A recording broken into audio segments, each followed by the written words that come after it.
This is hysterical. I don't know if you guys have been seeing a way that my libertarian friends, I love them, but they have been falling all over there. You know what? At this guy right here, let me put that up here. Milei, he gives himself a huge pay raise, right? Then took it back. The president who vowed to cut government spending rescinds the 48% pay raise he gave himself. It's just hysterical. Javier Milei, guys, where you? Libertarians, where you at? It's crazy. You're nuts. They love this guy. I mean, there's so many different red flags about this guy. We said this. Look, I understand. And let me just say this so much right now. Right now, and I have to say this to my libertarian friends. You got to take your medicine and you're going to have to take it hard. But it's the truth, man. It's just a little bit, you're out of hand control. You guys are committed to your ideology the way you kind of rag on a lot of socialists, the way they are committed to their ideology, and you say how bad they are. Well, you have that same problem, man. Just because the guy has a libertarian badge doesn't mean he's going to be all out, good and libertarian. And here's the thing, too, as well. This is where I always disagree with, like, the libertarian economics, right? You have a social welfare state in Argentina. Let's get some banners up, Jamie, as we're doing this. You got a social welfare state in Argentina. You can't just pull the plug. You can't just pull the plug, because if you do, you're going to cause chaos. And that's what's going on right now as we speak in Argentina, right? Take a look at this one here. Here's another one. I want to put this one up here. Go ahead. Are you back on, Cheese Slice? You got it?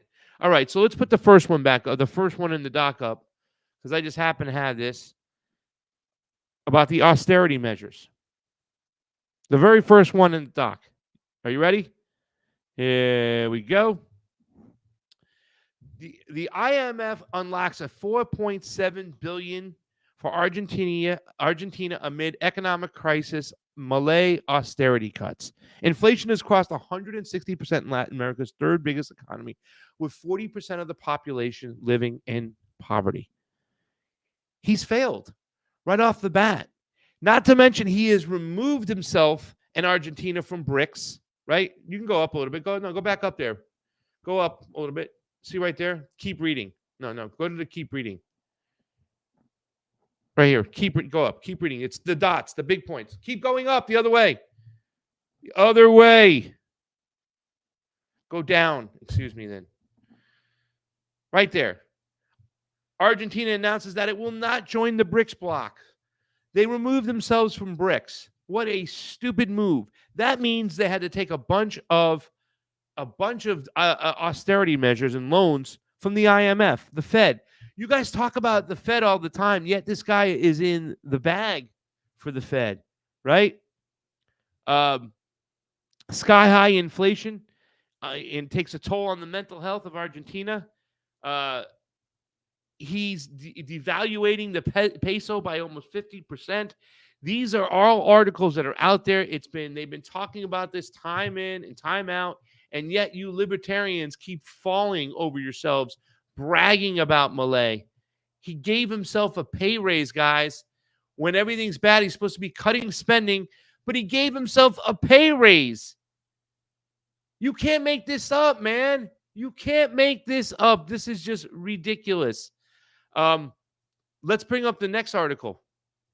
Or is it a video? So, once again, this is Martha Bueno, and we've had a lot of disagreements over here, and we're going to talk about this. Here's Javier Milei. He's going to start calling out the communist government in Cuba, which he does not like, and telling them to take up arms and tell them to take their country back. Meanwhile, everything is just falling to shambles in Argentina. But yet, once again, the libertarians. Now, it's a little bit different. Martha is from Cuba. She has actual legitimate gripes. And I'm going to tell you, there's a lot of things she says that in this particular piece here are somewhat true, but she leaves out the most important thing. Like, the fact is that the United States, including Donald Trump, when he left office, labeled Cuba a state sponsor of terrorism. Completely wrong. It was meant to cripple them, along with the COVID-19, which they got really, really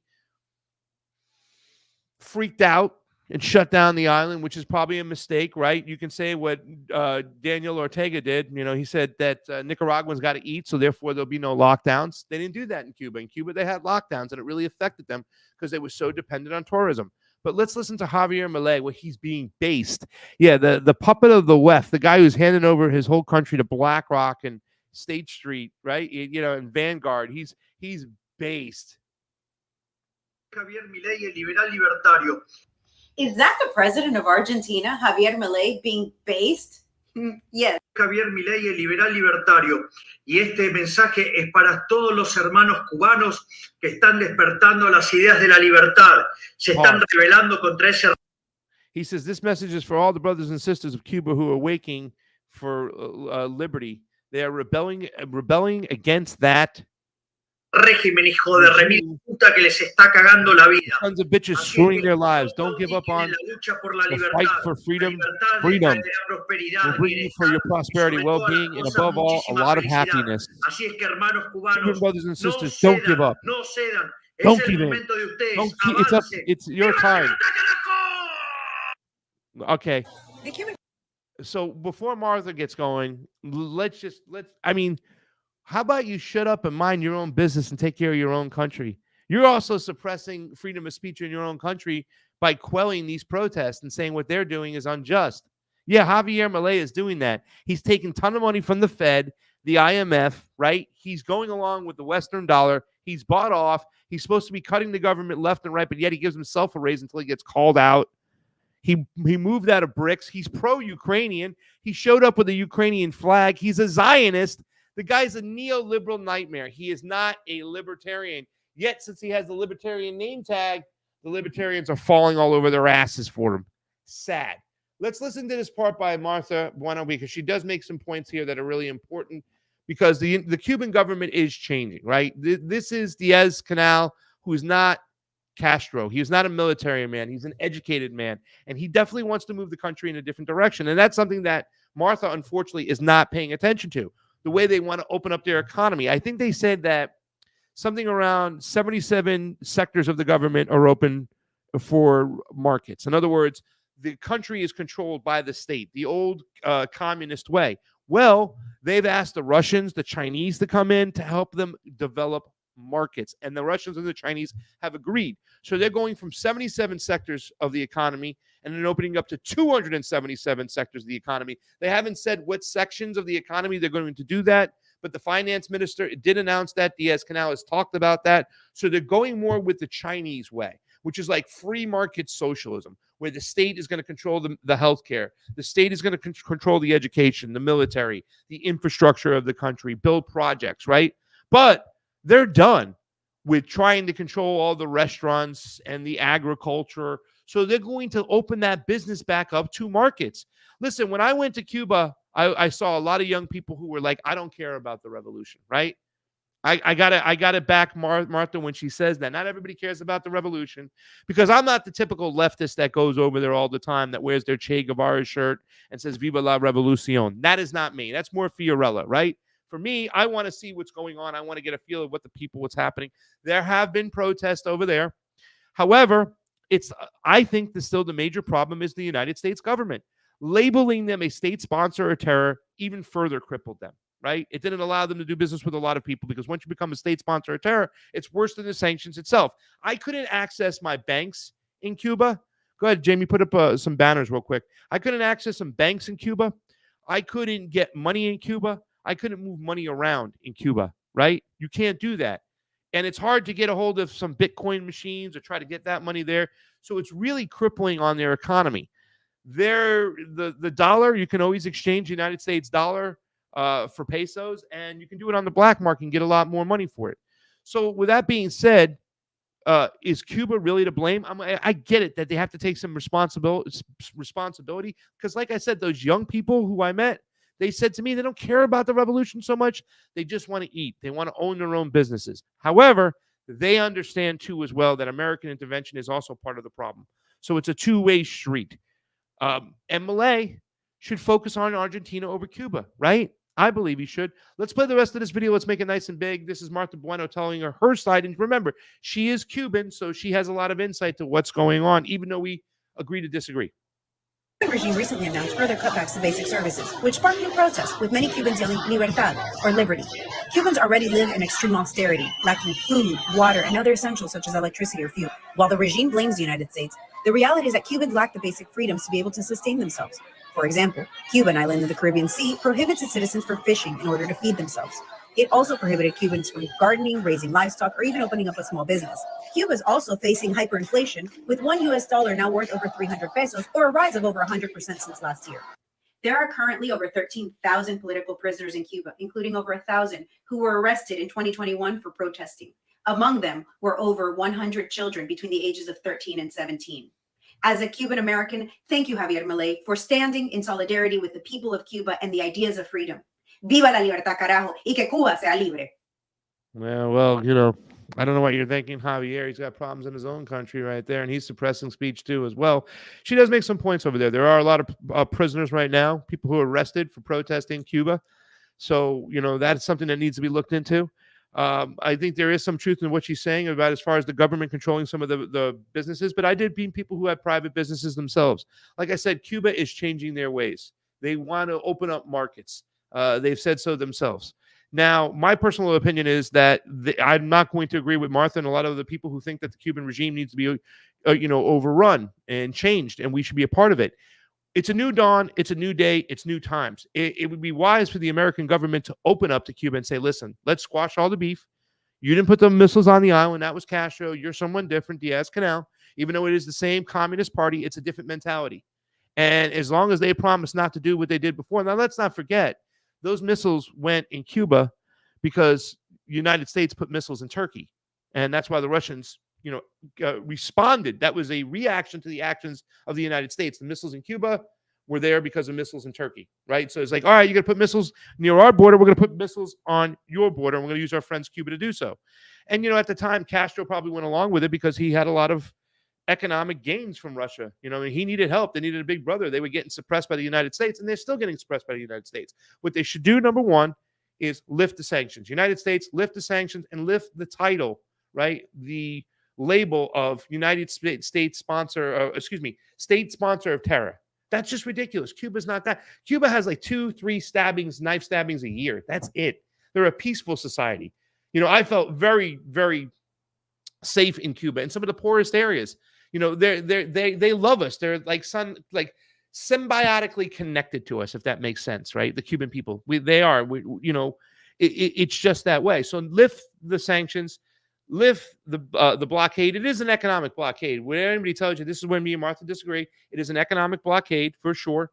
Lift those sanctions, lift that economic blockade, take away the state sponsor of terror, and then say, why don't we open up business over here, right? So the young kids, the Cuban kids that were born in the United States, a lot of them born right here in Florida where I'm at, they had nothing to do with what was going on. Shouldn't they be part of the new economy moving forward? Growing with Cuba and stuff? Why isn't that not possible? Everybody tells me all the time that's not possible. Why isn't it possible? It's a new leader. This is not Castro. This is Diaz-Canel. Why couldn't we find a way? I think this is a missed opportunity because, they use that title. I don't use that word anymore. They use the term gusano, right? Like these anti-Cuba communist lawmakers here in Florida hate the Cuban regime, and they'll never, ever try to make amends, try to build a bridge. Why wouldn't they do that? This is the perfect time to do so right now. Open up business. Have them forgive. Go to Diaz-Canel and say, let's cut a deal, man. Let's let bygones be bygones. Let some of the children of Cuba over here, what did they have to do with anything? And when I go to Cuba and I bring a lot of baseball equipment there, that's what I show. These kids had nothing to do with the government decisions.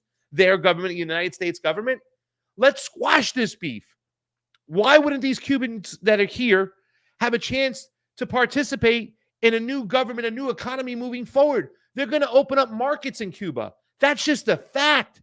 You can argue that all you want. They know, they understand. It's too much to manage the old communism way, right? The Cuban communist way. It's too many factions of the economy to manage. They don't want to do it anymore.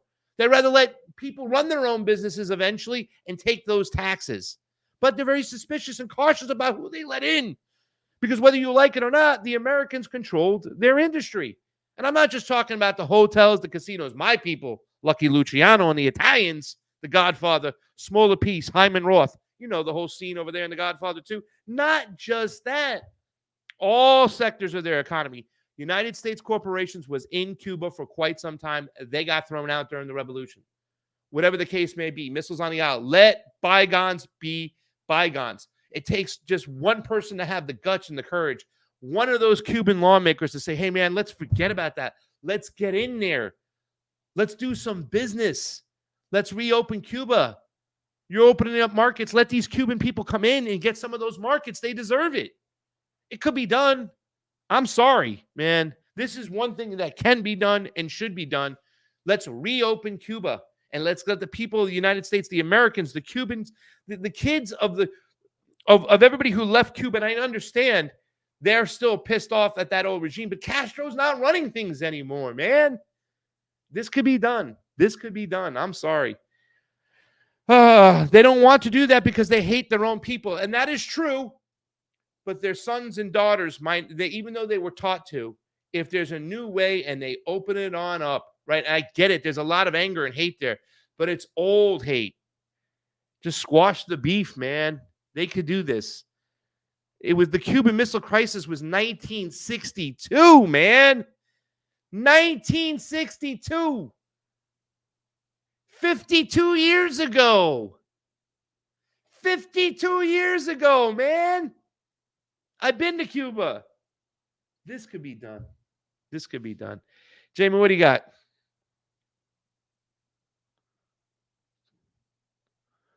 Ooh. Milei took office in December 10th, 2023. Decades of leftist rule didn't bother you, but he doesn't get a month before you whine. Hilariously, even your quick schedule doesn't help you. Inflation has slowed down 2 months in a row, and people are trusting banks again. You sound like you're you like Biden. When Biden starts talking about the inflation that slowed down and prosperity is ahead. Yeah, right. the poverty is like 57%. It's like ridiculous, man. Forget about it. If you have a welfare state, you can't just pull the plug. You got to ease out of it. You got to go 62 years. Thank you so much, big ass. You got to ease out of it, right? You can't just Javier Milei, he should worry about his own country.